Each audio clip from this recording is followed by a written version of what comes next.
Mwari vachitibatsira tinoda kutenda Mwari panguva ino nemukana watapiwa wokuti tinge tichishare shoko raMwari. Tisingapedzi nguva ndichada kuti tipinde mubhuku raRomans chapter 10. VaRoma chapter 10.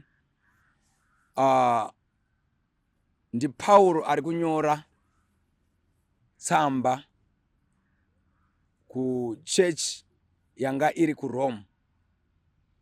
So Paul ari kunyora ari kuti iye, brethren, my heart desire and prayer to God for Israel is that they might be saved. Munamato wangu ama neshuviro yangu nde kuti Israel iponeswe. Verse 2, for I bear them record that they have a zeal of God, but not according to the knowledge. Ndo pandiri kuda ipapo. They have a zeal of God, but not according to the knowledge. So tirikurarama munyika ine mweya yakasiyana siyana. Yekuti kune madimoni ari mumarealms akasiyana. Mamwe ndeye kukonzeresa kuti munhu atorwara chaiko. Mumwe ari kukonzereswa kuti angoita rombe. Mamwe ari kukonzeresa zvakawanda mweya yakasiyana siyana iri pasi pezuva. But nhasi Mwari vachitibatsira pane mweya watiri kuda kuti adrese kana kuti titaure nezvazvo kuti vanhu vaponeswe from that spirit kana kuti a serious demon riri kutonga mugeneration yedu rinonzi iro a religious demon. Kana munhu akabatwa nerekudhakwa kana mwana akabatwa neremutoriro riri kubata vakomana vemazuva ano navasikana, unogona kumubata zvakanaka ukamurova zvakanaka, anogona kusiya behavior iyoyo, anogona kupedzisira ava munhu kwaye. Saa dzimwe mamwe madhimoni anoda discipline chete nekubatsirwa kwevana ava. But pane riri stubborn randida kutaura nezvaro nhasi, inonzi a religious demon. Iroro manje ndoti dai Mwari vatibatsira, because I can testify that 90% of the people who are living under the sun are captured by a spirit kana kuti a religious demon. So haisi nyaya diki yatida kutaura nezvayo, inogona kutitorera maseries namaseries. But regai tione kuti Mwari vangatibatsira sei kuti taure pamusoro penyaya iyi yema-religious demons. Ndo anoita kuti munhu akaparidzirwa anoita hasha zvokuti muparidzi anovengwa kunge akuvigira chimwe chinhu kana kuti wamuwana ane poison kana kuti ane something chaada kukuisira ukapedzisira wati is your enemy. Why are they hated? Paita a religious demon, mweya we ignorance, but ziu riripo zvaro, but ignorance ichi exista futi. So Paul ari kuti my desire and my heart, my passion or my prayer for Israel is that they may be saved, because these people are zealous of God, but not according to the knowledge of God. So one of the most powerful tools to defeat Satan is the word of God. So the word of God, defeat Satan no matter the situation, anytime, anywhere, at any circumstance. The word of God, defeat Satan always. But the punishment chiri kuprevaila nacho Satan, two yaari kushandisa in this generation. Demonic religion rino sustainwa ne ignorance. Because in Hosea chapter 4 verse 6, my people are destroyed because they are lacking knowledge. God is admitting that these are his people, but still they are perishing because they are lacking knowledge. And God is saying, I have given them knowledge, but they deny. So you see, kuti vanhu vanoresista kana mweya wakubata we religion unoita kuti ufaite munhu wese waunoona achiparidza shoko raMwari. Why are you fighting? You want to protect your cult. You want to protect your denomination. You want to protect your errors. So ignorance ndo iri dangerous, ndo enemy generation inoi. What is ignorance of scriptures is ignorance of Christ, according to Jeremiah. So dai Mwari vatibatsira, dai Mwari vatitira zvakanaka. What is needed is the knowledge of God. Inaonoverenga Hosea chapter 4, Hosea chapter 6, verse 6. I desire knowledge more than burnt offering. Mwari vanoda knowledge of God, understanding of the kingdom things. So Jesu paari kuuya havana kuuya kuzoparidza religion, vakauya kuzoparidza the kingdom, kuextenda umambo hwavo. But now people are becoming religious, and until munhu anenge achi vakufoma zvima sector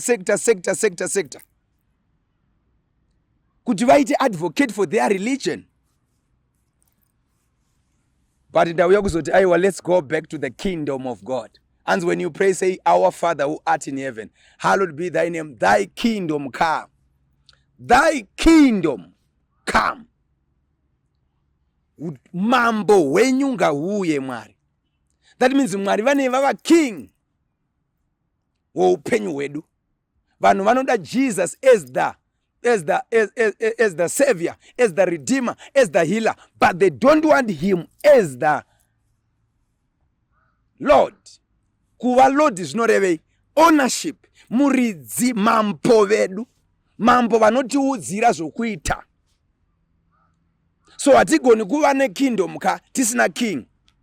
Hatigoni kuva nekingdom ka tisina vanhu, the people, the citizens vano benefit from that kingdom, vane rights ezvinhu zvavanofana kuwana, uye vane laws anovakipa kuti vanofana kuita this and this in the kingdom. Zvinorequire every kingdom ine zvinhu izvozvo.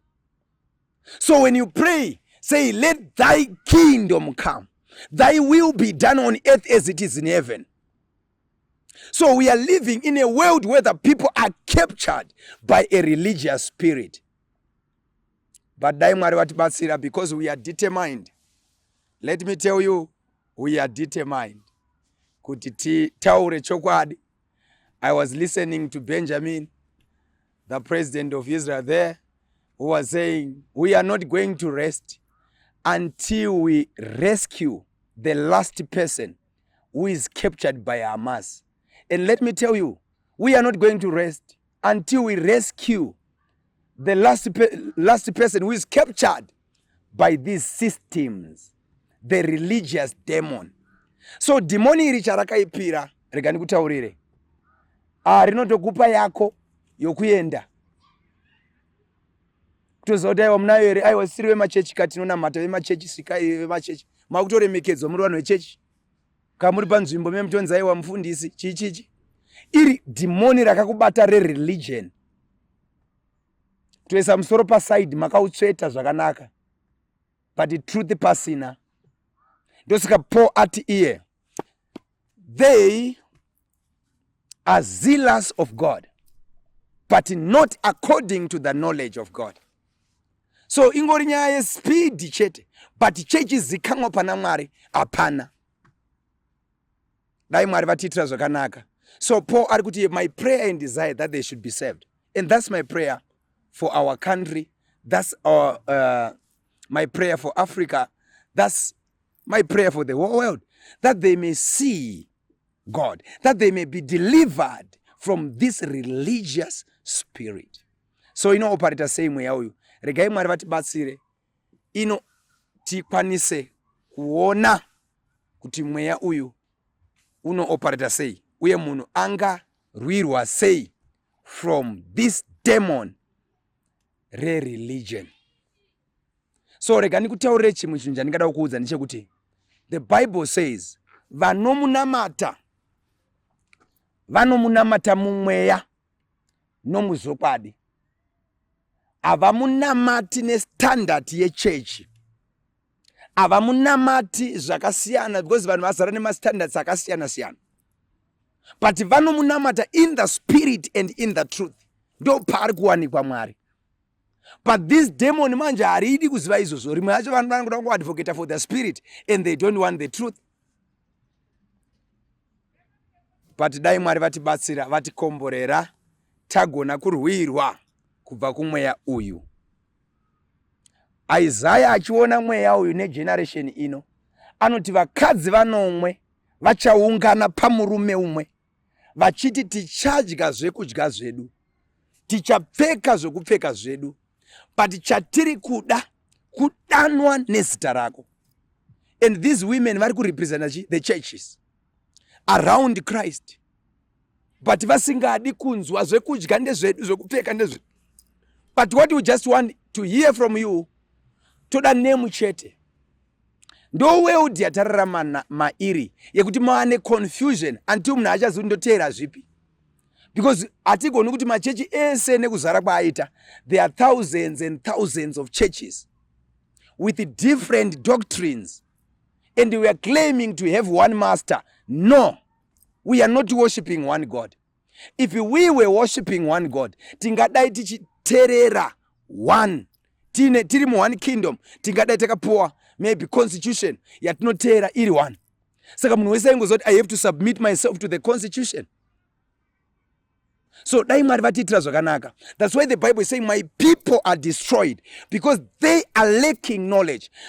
Mweya uyu uri kumanipulata vanhu because of ignorance. Because of ignorance, people are running after men. Book of Mark chapter 7 verse 7. I always go back to the scriptures, the verses. In vain they worship me because they are teaching for doctrine the commandments of men.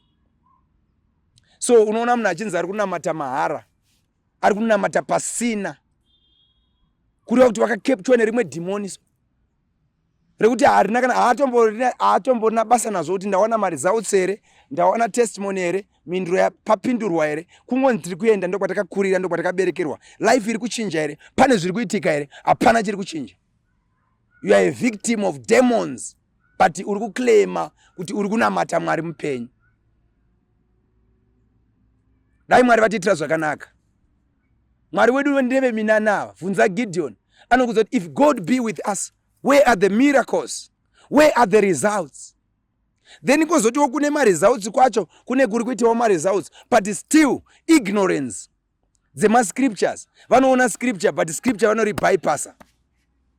So what we need now is to be delivered from this spirit yekuva religious, topinda in the kingdom of God, where we have one constitution of God, which is the Bible, the word of God, to submit to the word of God. Now we are walking in the light of the kingdom. Now we are walking in the kingdom of God. We are following the kingdom principles. So let's go back to the kingdom. Ngatibvei from religious kuva religious topinda mu kingdom. Ndeapiko ma principles em kingdom. Love one another. Why people are hating each other? Avachita church yavo, vana church yavo, vari kuvengana nema church yavo. So what are you doing? Tine dzimwe hama dzedu dzatetoziva dzaiva nani dzisati dzapinda muma circles ema church. Padzakapinda imomo, they started to hate. Zvokuti hatred yanga nayo ipapa. Iwe unozviziva iwe. Pawakatanga kuita wakuita zvechechi, ndipo pawakatanga kuva neruvengo runotyisa. Because uri kuziva kuti baba mukuru vako, sekuru vako, tete vako ndo vari kukonzeresa zvauri izvi, zvakonzereswa. Saka wava bitter against them. Every day ndo zvauri kufeedwa nazvo. Until you become bitter. So that means you are just religious, but also mu kingdom. Because mu kingdom, ma Kristu mune love.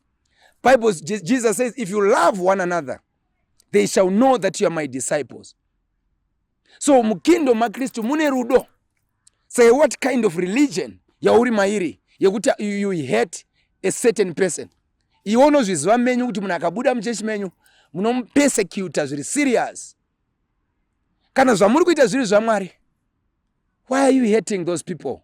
Why are you attacking those people whenever vabuda mumachurches enyu? It's because we are religious. Those are not 90% of the people under the sun. They are captured by this spirit. Ndoba unoona vanhu vachirwa vari muchechi kwai tiri kusaidi uku, tiri kusaidi uku. Machechi apamurana. Chii chaitika? There are religious people there. amuna vana vaMwari kana kuti havasi kusubmita because vakamugamuchira ndivo vana vaMwari. Kugamuchira Kristu kuita sei? We talked about that pane imwe time. Taura nyaya yekuti kugamuchira Jesus is to receive the word because Jesus is the word. So tine vanhu vari religious but the mentality of the kingdom pasina. Ndio yanotogwa na Jesu kuti munhu aipfuura aichi ndiri kumhanya kuchechi. Chisiya munhu asina kumubatsira, asina kusolve challenge ainayo. A religious person running to the temple, leaving someone in trouble. So let's go back into the kingdom. When you pray, say, thy kingdom come. So what is the kingdom principles? I think there are so many things that we are going to discuss, but just to the part 2 of this session. But pane zvakawanda zvatinoda kubata panyaya yekudeliverwa from a religious demon. Mweya uyu ngaukuregedze kana pane mweya uri stubborn, mweya religion. It's a religious demon. Inokutendedza kuimba so but usina kupfeka. Kuiyamboita kuti uimbe azorambidza kupfeka. Ausitomubvunza kuti Mwari vakatinamati mwakatidai havasi kuzomboconsider nyaya yekuti I have to dress properly, I have to cover my body. I don't have to expose my breast, I don't have to expose my stomach, I don't have to expose my legs. Hapana need yekuti ndifame chimarket as if ndoda kumuisa Zimbabwe yese mukaka. So what we are saying is kuti izo, we need people who are kingdom minded. Vane kingdom mindset. Vasina a religious mindset. So Paul is saying, I'm praying for these people that they may be saved. I'm also praying for these people. I'm also praying for Africa that they may be saved from this demon, their religion. Because they are zealous of God. They love to worship God. They feel that there's someone supreme there who should be worshipped. But what they are doing now is not according to the knowledge. They are just doing it anyhow. That's why people are no longer asking questions like people. They were asking my preachers, but he's not the one who consume machete. Is a man of God. Our preacher is the best preacher ever. Then you just fall after that person until tanga kuzisa chero zvango funga. And they don't ask you mazwana papi baba. You have a right to ask me.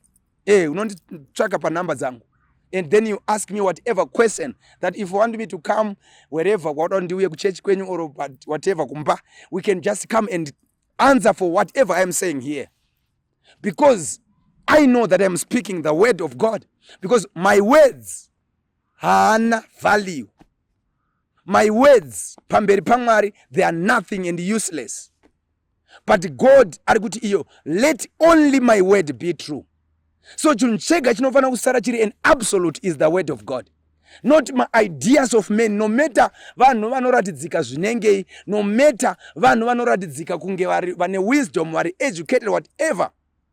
But let every man's word be a lie. But only the word of God be true. Izvo zvondo zvichakurwira kana kuti zvichakubvisa mu ignorance the religions dzakakupture.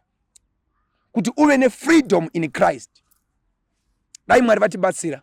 Ndipo uchazoona zvinhu zvakawanda zvamakapinza mazviri, including nyaya dzemauniform amunopfeka mumachurches, including nyaya dzemazita amunopana namabrands amuri kusumudza. Different brands vanhu vachiti tiri kuteera Jesu. And ndakarota chichi brand, this brand and everything. Ndipo uchazoona kuti muri personal business yemunhu. Isiri church yaMwari. I'm looking for the church of the living God. I'm looking for the church yakafoundwa naJesu. Yanotaura kuti upon this rock I'll build my church. That's the church that I'm looking for. Let's be delivered from a religious demon. God bless you. Next time.